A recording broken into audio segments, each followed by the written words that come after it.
Here is a question nobody asks. If Zionism is about the Jewish people returning to their ancient homeland, why was it invented in 1896? Why not 1296? Why not 896? Why did thousands of years of Jewish history pass without this movement existing? And then suddenly, in one decade, in one city, one man puts it all into writing and the world was never the same again? That question is the beginning of everything. His name was Theodor Herzl, and he wasn't a rabbi. He wasn't a soldier. He wasn't a prophet. He was a newspaper journalist from Vienna, educated, assimilated, and desperate to fit into European society. He didn't spend his youth dreaming of Jerusalem. He spent it trying to be accepted in a world that kept reminding him he never would be. Then came Paris, 1894. A French military officer named Alfred Dreyfus, a Jewish man, was publicly accused of treason he didn't commit. Stripped of his rank in front of a screaming mob, degraded in the street. And the crowd didn't just cheer the punishment, they chanted, "Death to the Jews." Herzl was standing in that crowd, watching, taking notes, and something broke in him that day. Not his faith, his hope, his belief that assimilation, blending in, becoming European enough, being accepted, was ever going to work. He went home, and he wrote a booklet, 86 pages. He called it Der Judenstaat, the Jewish state. That booklet didn't just propose a solution, it lit a fuse. But here is the part that changes everything, and the part that history keeps trying to bury. Not everyone wanted this fire. Stay uncomfortable.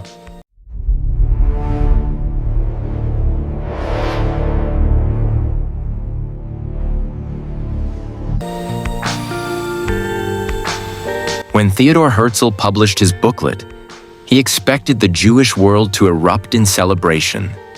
He expected to be welcomed as a visionary, a leader, the man who finally had the answer. Instead, they tore him apart. And this is the part of the story that makes powerful people very uncomfortable.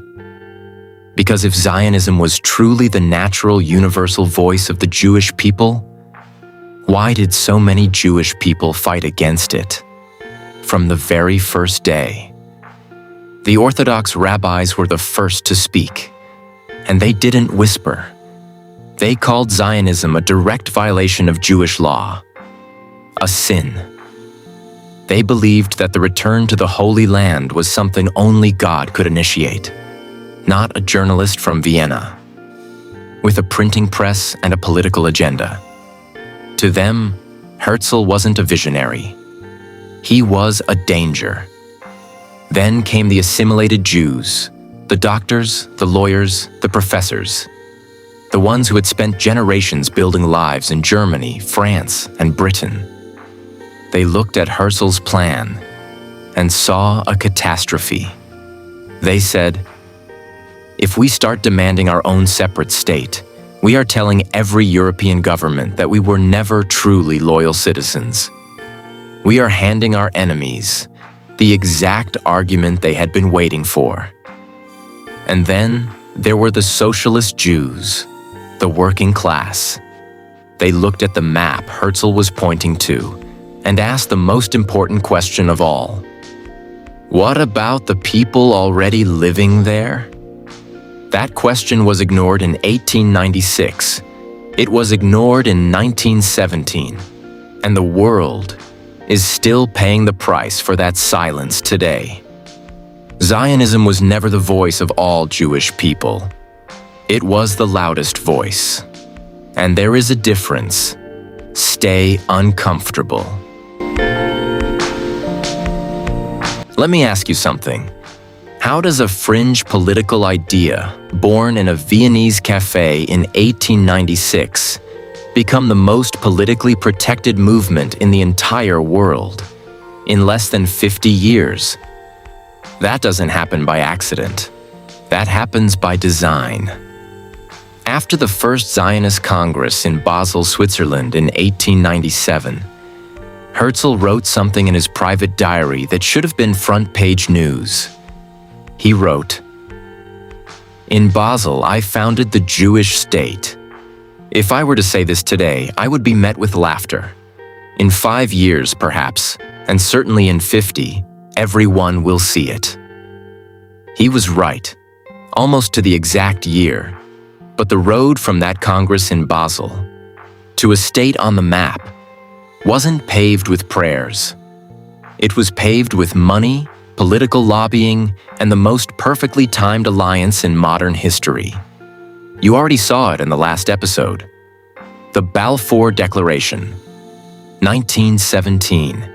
A British politician writing a letter to a private banker, promising land that wasn't his to give. That letter didn't happen because Britain suddenly cared about the Jewish people.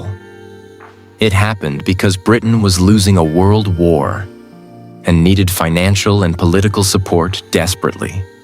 It was a transaction, not a moral decision.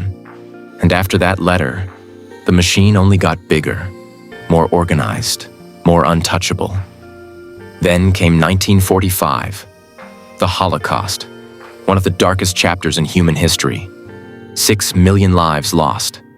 A wound so deep, so real, so devastating, that the world decided it owed a debt. And that debt became a shield so powerful that questioning the politics of Zionism started to feel like questioning the memory of the victims themselves. That is not a coincidence. That is the machine working exactly as it was built to work. Stay uncomfortable. Every idea eventually meets reality. And the reality of Palestine in the early 1900s was this: the land was not empty. It was never empty. There were villages with names, families with roots going back centuries, farmers who knew every inch of that soil, the way you know the walls of your own home. But the Zionist movement had a problem with that reality. Not because they were all monsters. Some genuinely believed the land was mostly uninhabited. Some were misled by their own leadership. But the leadership knew exactly what was there. And they made a choice. They called it a land without a people, for a people without a land. It was one of the most consequential lies in modern history. Between 1920 and 1948, the population of Jewish immigrants in Palestine grew from around 60,000 to over 600,000. Entire villages were purchased from absentee landlords. Families who had farmed that land for generations were told to leave. Some left peacefully. Many refused. Then came 1948. The year Israel declared independence is the same year Palestinians call the Nakba, the catastrophe. Over 700,000 Palestinians fled or were forced out of their homes. More than 400 villages were wiped off the map. Entire families became refugees overnight. And here is the connection your television will never make for you. The hostility you see today from Iran, from Lebanon, from the Arab world, it was not born from ancient religious hatred. It was born from watching an ideology arrive, declare itself a state, and treat the people already living there as an inconvenience to be removed. That wound was never treated. It was just covered. And covered wounds don't heal. They fester. Stay uncomfortable. So now, you know. You know where it started. A cafe in Paris, a humiliated journalist, an 86-page booklet, a political idea that was never unanimous, never ancient, and never as simple as the world was told. And now look at your screen. Look at Gaza. Buildings that were homes, turned into dust in seconds. Children being pulled out of rubble, while the world debates the politics of whether they deserved a warning first. Hospitals, schools, entire neighborhoods, erased. Not by accident, by policy. Look at Iran. The missiles crossing the sky we talked about in the last episode. The strikes, the escalation. The world holding its breath, wondering if this is the match. That starts the fire nobody can put out. This is not a religious war. I need you to hear that clearly. This is not a religious war. This is a 19th century European political ideology, still finishing its business on 21st century soil.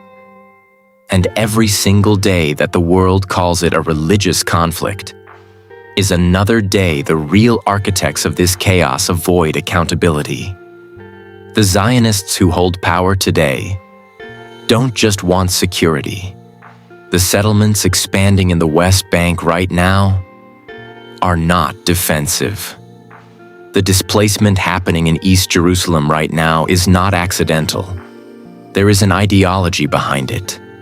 A documented, stated, mapped-out vision of what this land should look like and who should be allowed to live on it. You have seen that map before on this channel. Now you know where it came from. The question is, what do you do with that knowledge? Do you scroll past it? Or do you become the person in the room who refuses to stay quiet? If this episode opened your eyes, share it. Because the truth doesn't spread itself. Like this video, subscribe to Uncomfortable History, and leave me a comment. Do you think this conflict can ever be resolved? Or has the wound gone too deep? The past is not behind us. It is happening right now, in real time, on your screen. Stay uncomfortable.